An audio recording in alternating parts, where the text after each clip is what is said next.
Hello friends, welcome to this video where I'll be discussing in very simple and easy to understand language about the Indian economy. This video will be extremely helpful for students who are preparing for competitive examinations, group discussions, and in particular interviews. So let us get started. The size of the economy of a nation is defined by GDP, which is gross domestic product, which is nothing but the total value of all the goods and services produced in the country during a given year. When we say goods and services, we mean finished goods and services which are ready to be sold, ready to be marketed. So the total value of all the goods and services produced in a country during a given year is the GDP, or the size of the economy of that particular country. India, as we know, is the fifth largest economy in the world in terms of GDP size, where our GDP is to the tune of $3.7 trillion. The biggest economy, understandably, is USA, followed by China. Number 3 is Germany. Number 4 is Japan. We are at number 5, followed closely by UK at number 6. We'll look at those individual numbers later on. Now, if you look at the state-wise contribution to the GDP of India, Maharashtra is number 1, followed by Tamil Nadu. Number 3 is Gujarat, number 4 is Karnataka, and number 5 is UP. The economy is broadly divided into 3 sectors. The first one is what is called the primary sector, which deals with activities connected with natural resources like agriculture, forestry, fisheries, animal husbandry, also areas like mining and quarrying, because they are also connected with the natural resources. Then we come to the secondary sector, which is primarily the industrial sector, which covers areas like manufacturing, construction, power, and utilities. The tertiary sector covers a whole gamut of services like transport, trade, healthcare, education, communication, banking, insurance, retail sector, and so on. If we look at the share of the 3 sectors in India's GDP, we find that the primary sector contributes 18% to the overall GDP of the economy, whereas the industrial sector has a larger pie, which is 27.9%. The highest share is for services, which is the tune of 54.1%, which means that the Indian economy is primarily riding on the services sector. Out of the total workforce in India, 45% are engaged in the primary sector. 31% of the labor force are involved in the secondary sector, and the remaining 24% are involved with the service sector. Now let us connect the figures which are there inside the pie and outside the pie, which will tell you the story of productivity in each of these sectors. Now let us assume that the total GDP of India is 100 rupees. Out of that 100 rupees, as we can see, 18 rupees is contributed by the primary sector, 27.9 rupees by the secondary sector, and 54.1 rupees by the tertiary sector. Let us also assume that the total workforce in India is 100. That is, 100 people are engaged in daily work, out of which 45 people are working in the primary sector. Those 45 people contribute to 18 rupees of the economy, isn't it? So 45 people, after all their hard work, bring in 18 rupees. When we come to the secondary sector, 31 people are involved out of the 100. 31 people in the secondary sector bring home 27.9 rupees. So that is better in terms of productivity as compared to the primary sector, isn't it?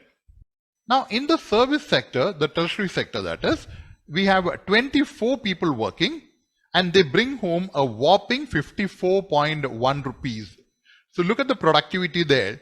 Per person, it is 54 divided by 24. It's much more than 2 rupees per person, isn't it? If you look at the industrial sector, 27.9 divided by 31 productivity per person is very close to 1, but slightly less than 1. And the problem is with the primary sector, where productivity is the lowest. the per person productivity is just 18 divided by 45. So that is the issue with the primary sector, mainly the agricultural sector of India, where the productivity is low, the yield per hectare is low, the farming methods many a time are still archaic, and that is why a lot of attention is paid to the agricultural sector in the Indian budget. 8 areas of the Indian economy are termed as core sectors of the economy. These are core or critical to the success of the Indian economy, the growth of the Indian economy. To remember these 8 sectors very quickly, keep in mind the short form CCCFRENS. CCC means coal, crude oil and cement.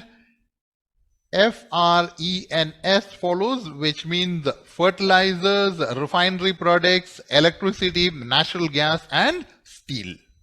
Let's now take a closer look at the Indian economy and do a reality check. Now these are the top 10 economies in the world. No need to remember the numbers. Just remember India's number, $3.7 trillion economy. We are ranked 5th. Now in 2022-23, the Indian economy grew by 7.2%. That is during 2022-23.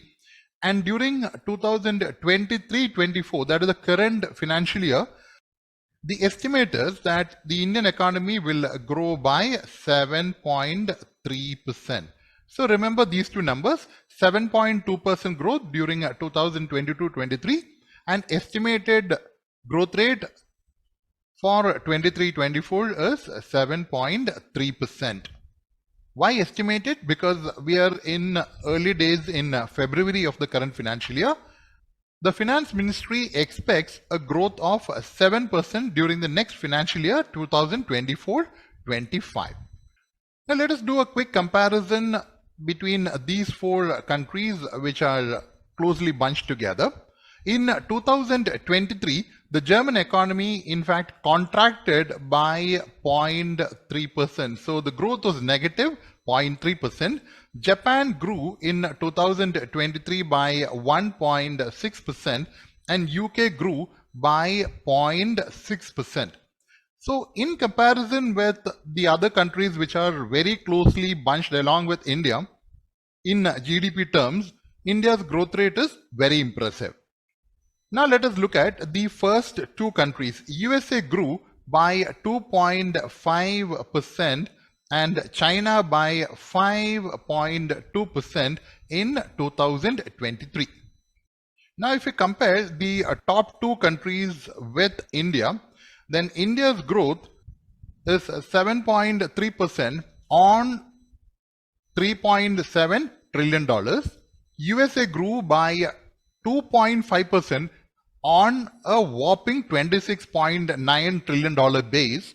China grew by 5.2% again on a very sizable $17.7 trillion base.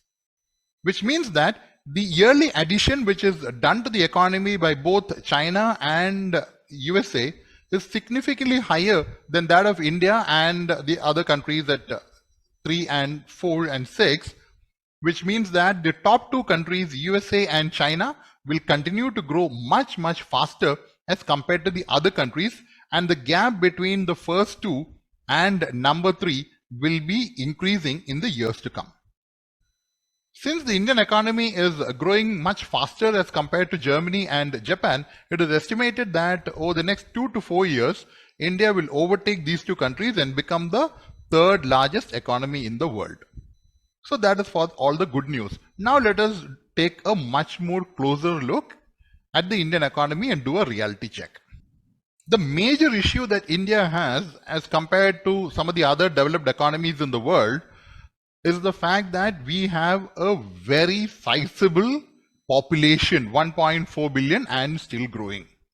So the benefits of the growth of the economy has to reach the entire population. That is the challenge. To put that into perspective, let me take an example. Let's compare 2 families, both having the same monthly income of say 20,000 rupees. The first family has just 3 members, let us say the father, mother, and 1 kid. The second family is a joint family with about 12 members. Remember, the monthly income is the same. Would the standard of living be the same in both these families? Obviously no. Because in the second family, the burden of having to look after 12 members is going to weigh on them very heavily. Now you would understand the pressure that the size of the Indian population puts on the economy with the challenge of reaching the benefits of the growth and strength of the economy to the masses. Take a look at the last column, which talks about the GDP per capita. That is the total GDP of the country divided by the population. And the difference in numbers really stand out. They are drastic. Look at India. It is a low $2.61 per thousand people of the population. The next closest would be Brazil at 10.41 and then China at 12.54. Look at all the other countries. They are much ahead. So herein lies the real challenge, because in terms of ranking as per GDP per capita, India is ranked a low 129th in the world. So that is a true reality check. This graph again tells a very telling story about India. On the y-axis is the monthly income, and on the x-axis is the percentage of population having a particular income. Let's focus on 90%. And if we check the numbers from the y-axis, it is just about 25,000.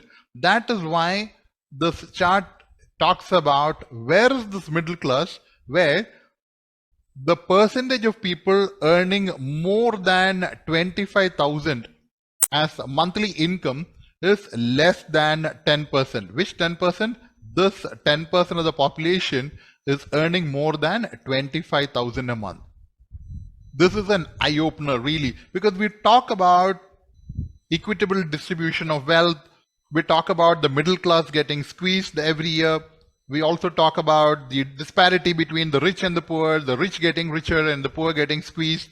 This graph tells you the real story.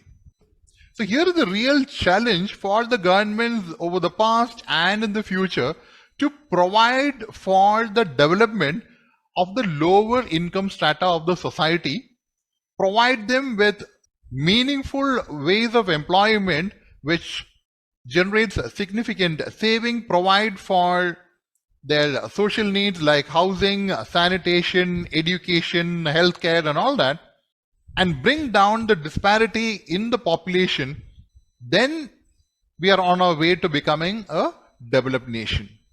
That is why in every budget there is a lot of focus on governmental schemes to reach out the benefits to the poor, the needy, people in the rural areas. But with all that, a lot more needs to be done. The Human Development Index, which is a report brought out by the UNDP, also tells its own story. The index focuses on 3 specific parameters. Number 1 is healthcare, which focuses on the life expectancy at birth. Then education, where the focus is on the number of years of schooling for a person who is aged 25 years or more, or the number of expected years of schooling for somebody who is just now joining school. The third parameter is income, where we are talking about average income, the income of the nation divided by the population.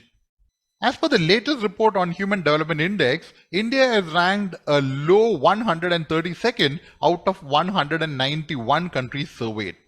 If we do a quick comparison with the other big economies in the world, we find USA ranked 21st. Why only 21st?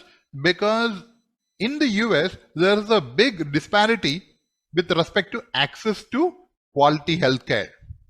China is ranked a low 79th, again because like India, they are struggling to reach the benefits of the economy to their big population. Germany is ranked 9th. Japan 19th, and the UK 18th. Switzerland is ranked number 1, and the Scandinavian countries also find their place in the top 5, where the standard of living is extremely high. A question often asked in interviews is, what is the difference between GDP and GNP? So let us understand what GNP is. Gross National Product. Focus on the word national. It is the value of goods and services produced by Indian nationals. Now we know that a lot of Indian nationals are working abroad. If you look at the GDP of India, that is also brought about by a lot of foreigners working in India. So to compute GNP, we need to include the income generated by Indians abroad, because we are talking about gross national product, national. And then from the GDP, we need to take away or subtract the income generated by foreigners who are working in India. So if we keep this word national in mind and understand how GNP is calculated, we'll arrive at it very easily, where GNP is nothing but the GDP of India. To that, we add the wealth or income generated by Indians working abroad, and then we subtract from the GDP the wealth generated by foreigners working in India. Got it? A very common question during interviews is, what is the difference between FDI and FII, foreign direct investment and foreign institutional investment? Foreign direct investment, look at the words in the term, foreign investment. So it's a foreign investment, and directly where? It is made directly into acquiring capital assets in India, land, machinery, putting up factories, which means that foreign direct investment is a long-term investment made by foreign companies in India with a view to acquiring capital, setting up companies, enterprises, which would then work just like domestic companies do and contribute to the Indian economy. Now, since they are foreign companies operating in India, they are operating in an alien environment, isn't it? They are foreign companies and they are investing in India. That is, they are investing in an economy which is outside their own country.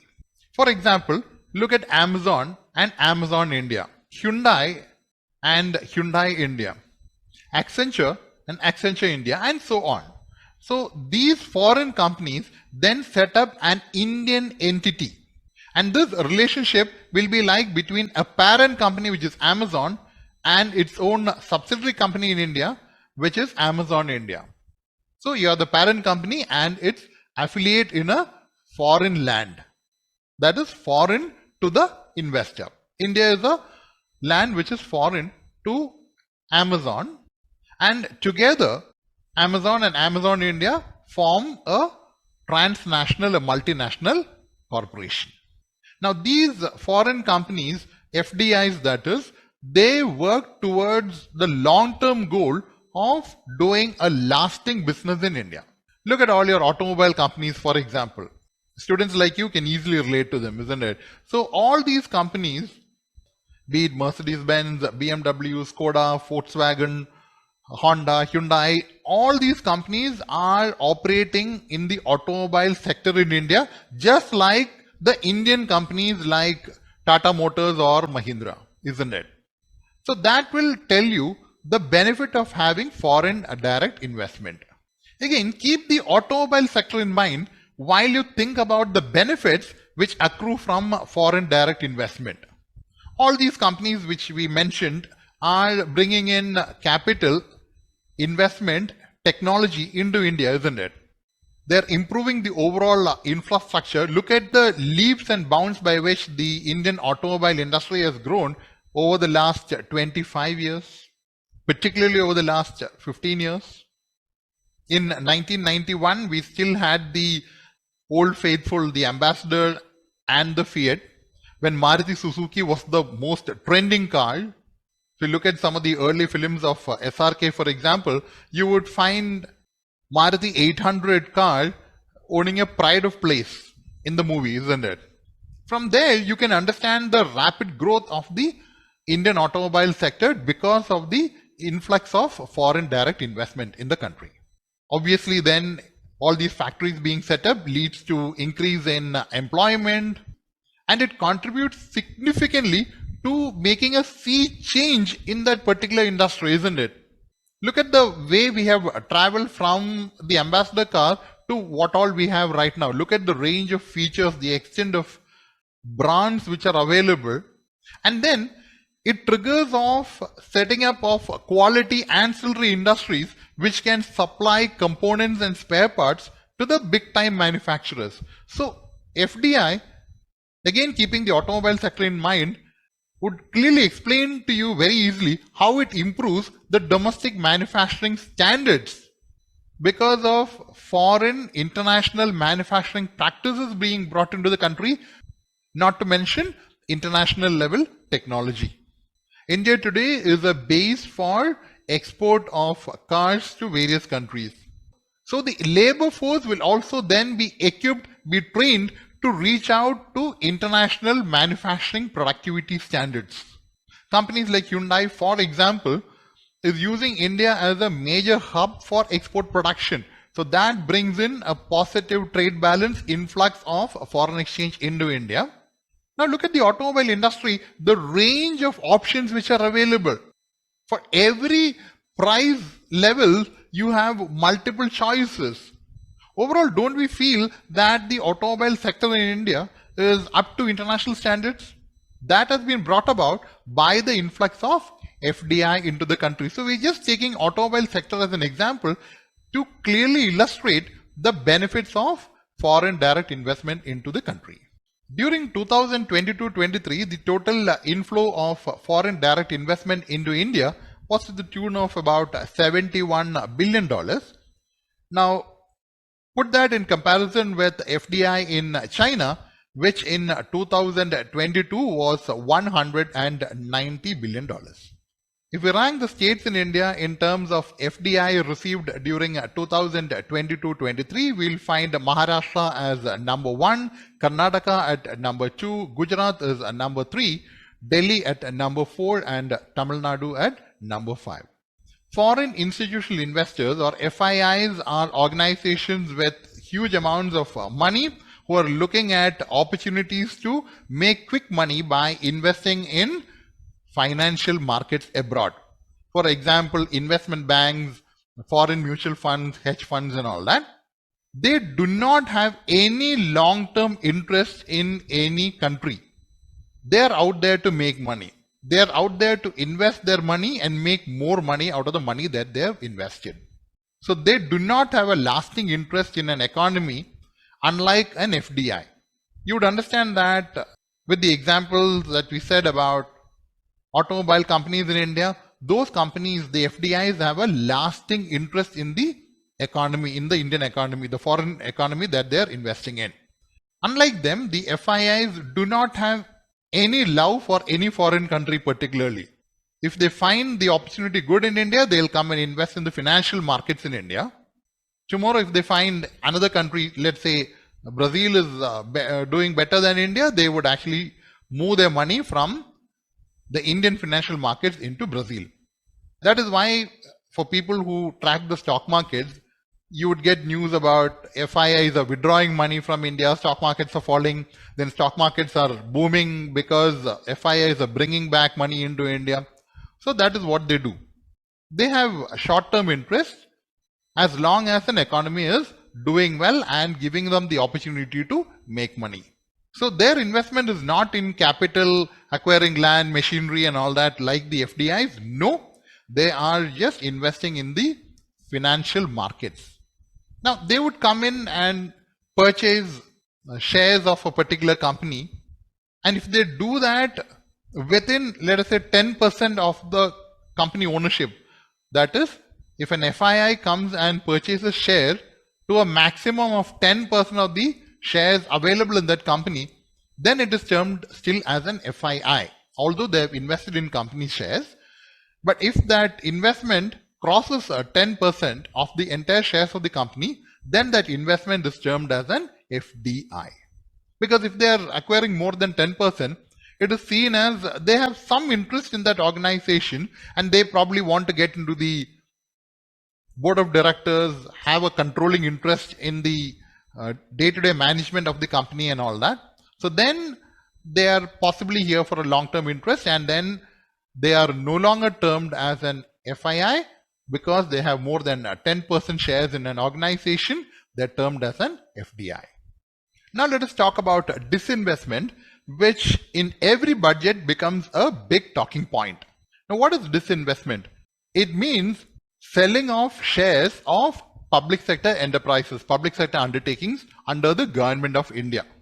The idea of disinvestment started in 1991, that being the era when we brought in liberalization, privatization and globalization into our economy. We call it LPG for short. At that point of time, India had 244 public sector undertakings under the central government, out of which 98 were loss-making, and together their accumulated losses were more than 10,000 crores. So the thinking was, why should government be in a business? It's not the business of the government to do business. The business of the government is to provide the platform, provide all the facilities for entrepreneurs to come and run businesses profitably for the growth of the economy. So with that argument in mind, a list of 30 public sector companies, most of them were doing well, that was drawn up, and part of the shares of these 30 companies were sold in 1991, marking the start of disinvestment process in India. In the year 2000, the government made their first outright sale, that is, they sold off a company totally.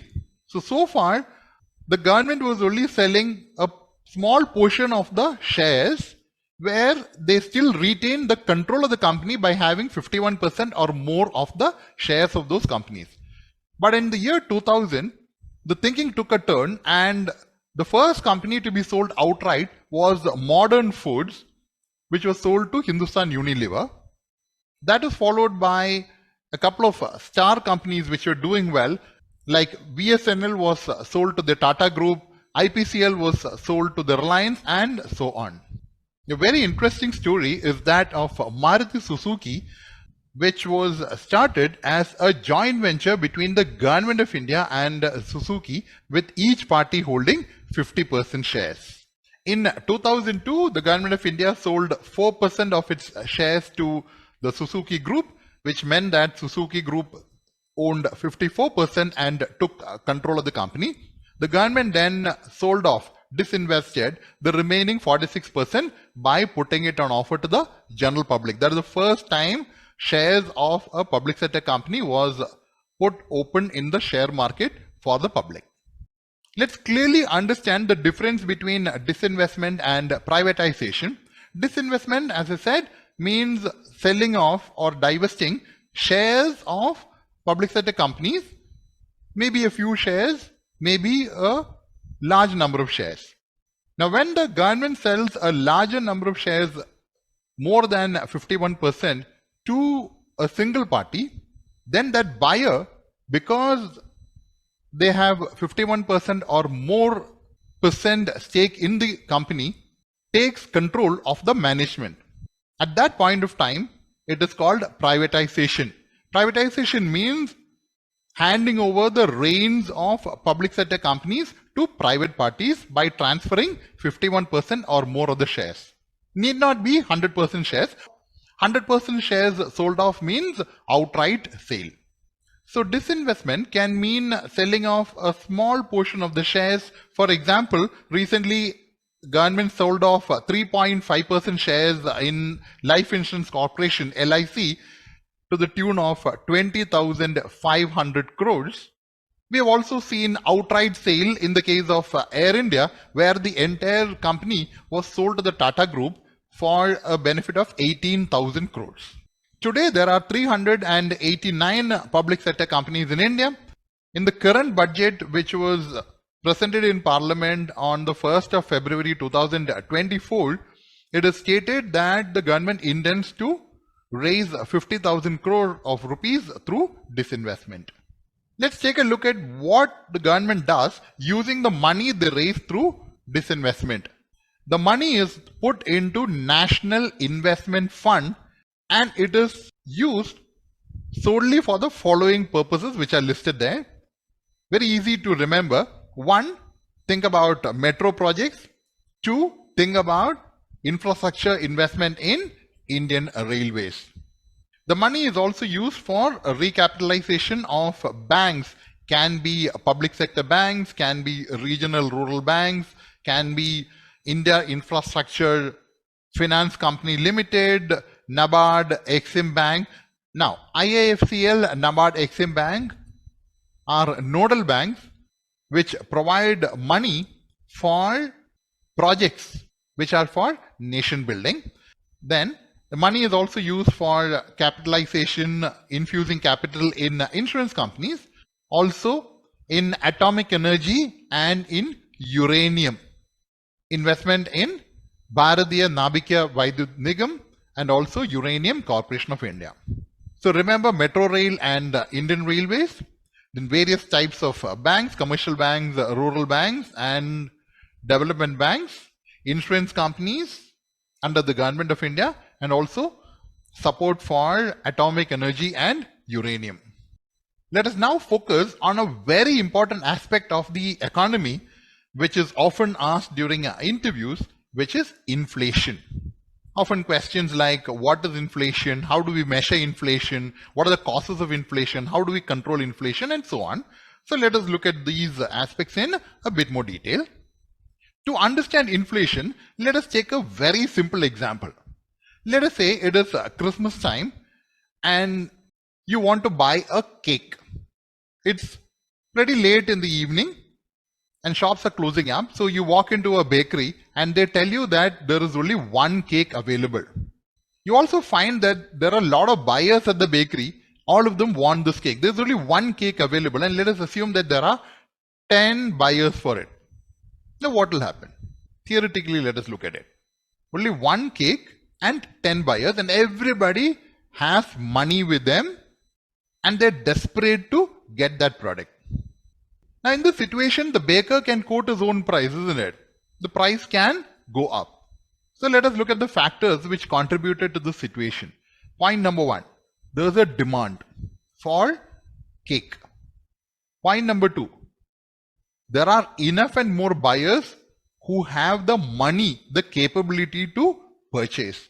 But there is only one product. So there is a shortage of supply. Because of that, what will happen? Prices will go up. So that is the issue. There is a lot of money floating in the economy. There is not enough supply. Demand is extremely high. The demand cannot be met with the existing supply, because of which the prices are likely to go up. That causes inflation. So we are in a situation where the supply does not match the demand. Now, what can be done to curtail inflation? Very commonsensical, isn't it? We have to increase the supply to meet the demand. If the supply cannot be increased rapidly to meet the demand, then the government has to take some measures to bring down the excessive demand. So, there are things that the government can do on the supply side to boost the supply. There are things that the government can do to curb the demand, to bring down the demand. So let us look at these two aspects. Now what can the government do to increase supply? They can incentivize production, provide incentives for production, provide loans through commercial banks and financial institutions at low levels of interest rate. But again, it depends from product to product on how soon the supply can go up. For example, if we are looking at increasing rice production, then we can produce rice at least twice a year. We call this Kharif production and Rabi production. But if you're looking at increasing rubber supply, then from the moment you plant a rubber tree to the time you start tapping, it would take not less than about 7 years. So in some cases, rapid measures can be taken, in some cases not. For example, if you're trying to ramp up the steel production in the country, Again, that will take quite some time. So in some of the cases, particularly where there is pressure on food articles, because that is something which hits the common man very heavily. For example, recently you would have seen the sharp increase in price of tomatoes. There were a lot of memes floating in social media about that, isn't it? So in such situations where essential commodities, particularly food articles, prices are burgeoning, the government will take steps like importing food articles, providing the articles through ration shops at fair prices, preventing hoarding of such articles, putting penalty on people who do those kind of things. So these are some of the things that the government will do on the supply side. But you would understand that there is a limitation to what governments can do on the supply side to try and ramp up production, isn't it? So normally, a lot more focus goes into the demand side of the inflation.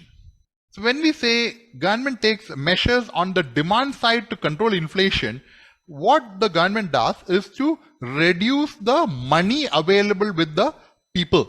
Because remember the example of the cake, 10 people were there at the shop, all clamoring for that one cake, and all of them had money and they were willing to pay even if the baker was going to increase the price of the solitary cake.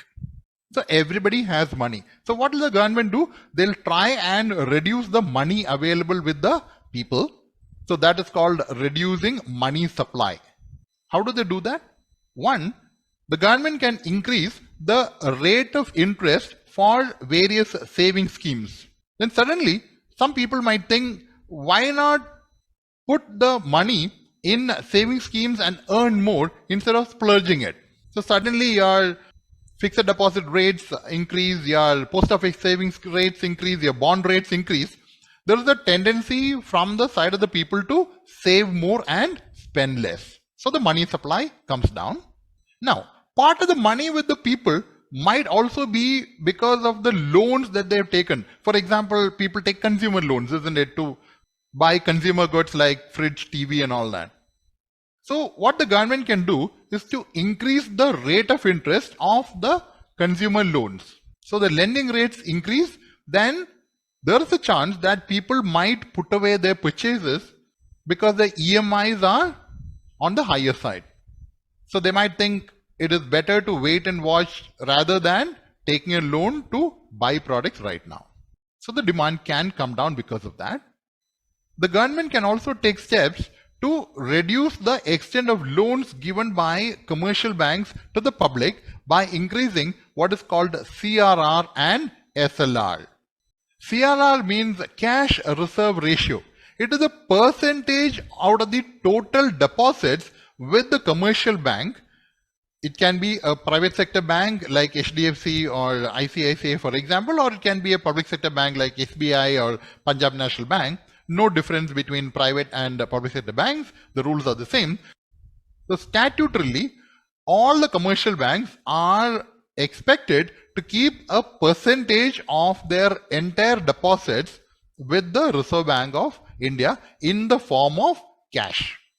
For example, if the State Bank of India has total deposits across the country, all the branches considered, a total of 100 rupees with them as deposits, then statutorily they are supposed to keep 4.5% as of now. That is the CRR right now. It keeps changing. So out of the 100 rupees that SBI has with them as a deposit, they have to keep 4.5 rupees in cash with the Reserve Bank of India. No interest is paid on this by the RBI to the commercial banks. What is SLR? That is a statutory liquidity ratio. That is the percentage out of the total deposits with the commercial bank that it has to keep with themselves in the form of cash, gold or government securities. Currently the SLR rate is 18%. So for example, if the State Bank of India has total deposits across the country worth rupees 100, then out of that, funds worth 18 rupees, 18% has to be retained with them in the form of gold or cash or government securities. So now you would understand that if SBI, for example, is holding 100 rupees as deposits with them, as per the current rates, 4.5 rupees they have to keep in cash with the Reserve Bank of India.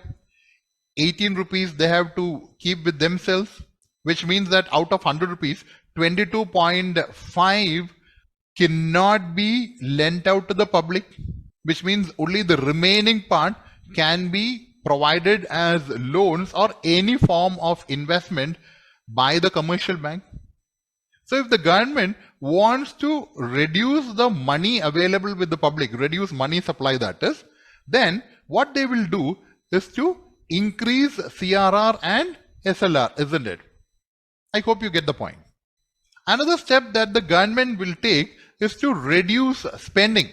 Because when the government spends, for example, on building roads, bridges, other infrastructure projects, then a lot of jobs are created, money comes into the hands of the people, and demand goes up. So during times of high inflation, governments tend to reduce their expenditure. Another extreme step that the government can take would be to increase taxes. For example, income tax, which will again take away money from the public and reduce the money available for purchases. So these are the steps that the government can take on the demand side. According to the Reserve Bank of India, the inflation should be kept within the levels of 2% to 6%. If the inflation in India is between 2 to 6%, then we are in a comfort zone. To monitor inflation, the government has set up a monetary policy committee consisting of 6 members headed by the RBI governor. 3 out of the 6 members are from RBI. The remaining 3 members are eminent economists nominated by the Government of India. The Monetary Policy Committee closely monitors the inflationary situation in India. They are supposed to meet at least once every 3 months. That is minimum. During times of inflationary pressure, they might meet more often. And after every Monetary Policy Committee meeting, decisions are taken and communicated to the public, and they are the ones empowered to make changes in the CRR and SLR, and also some other rates, bank rates and all that. We will not go into that.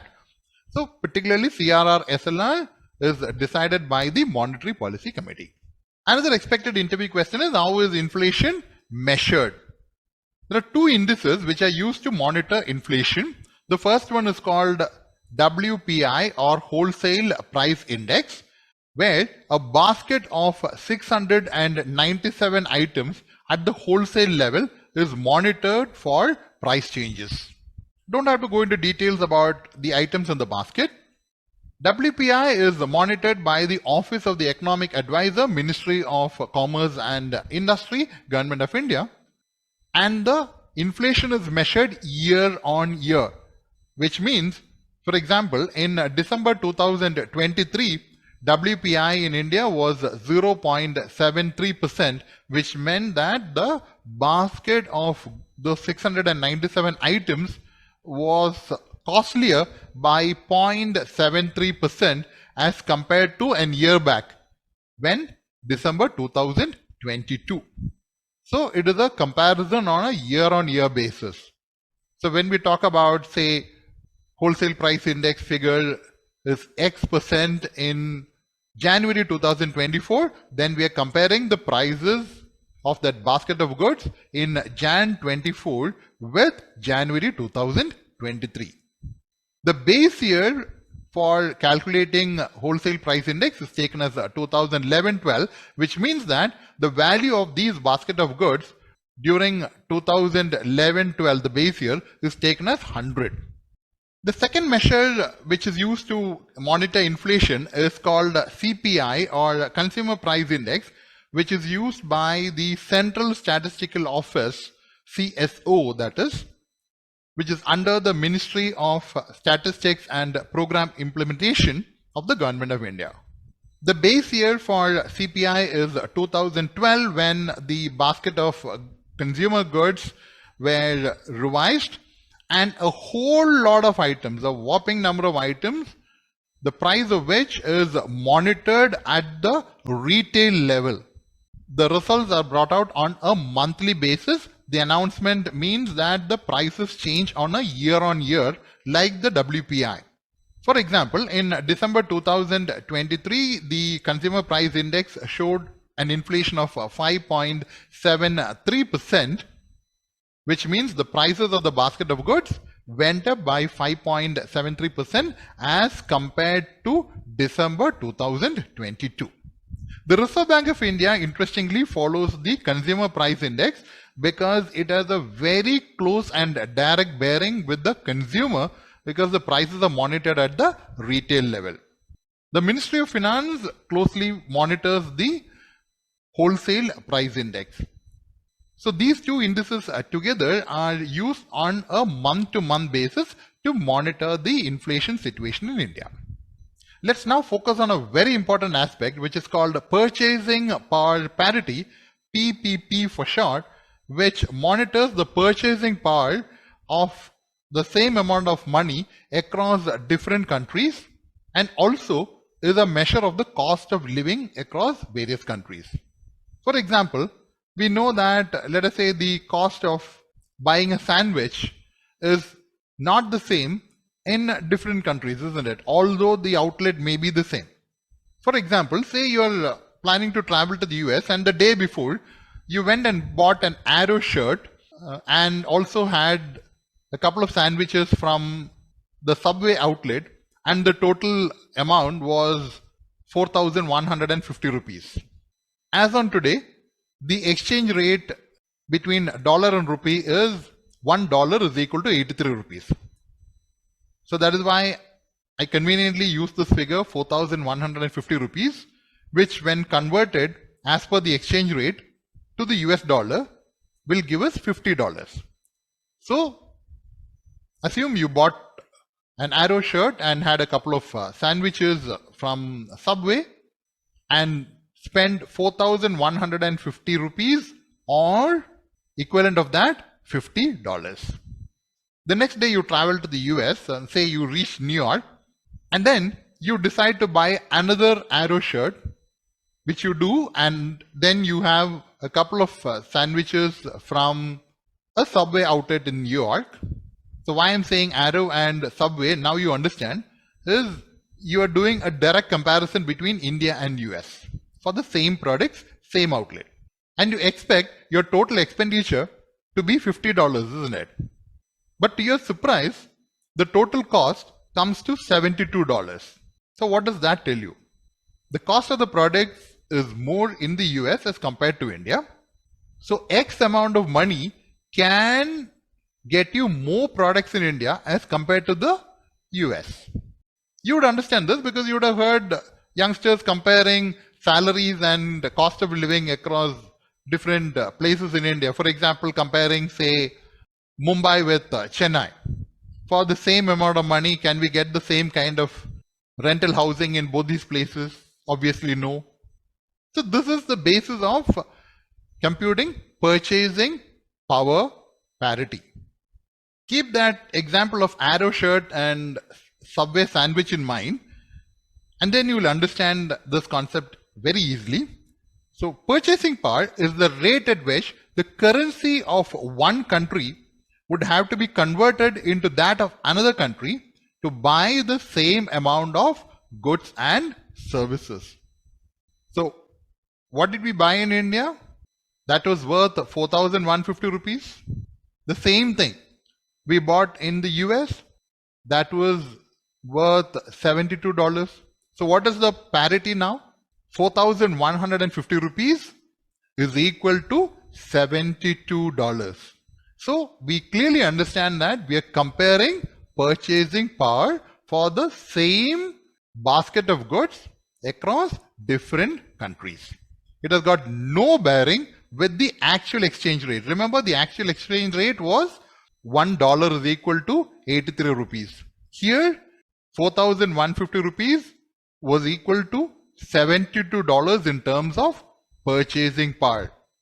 In terms of exchange rate, 4,150 rupees was equal to just $50, but that will not buy you the same quantity of goods in the US. You will not get your Arrow shirt and your Subway sandwiches for $50. You need $72, which is the parity amount comparing with 4,150 rupees in India. I hope you understand the entire concept. So PPP is a measure to compare prices of specific goods across different countries and to compare the purchasing power, which will then have a direct bearing on the standard of living, the cost of living in different countries.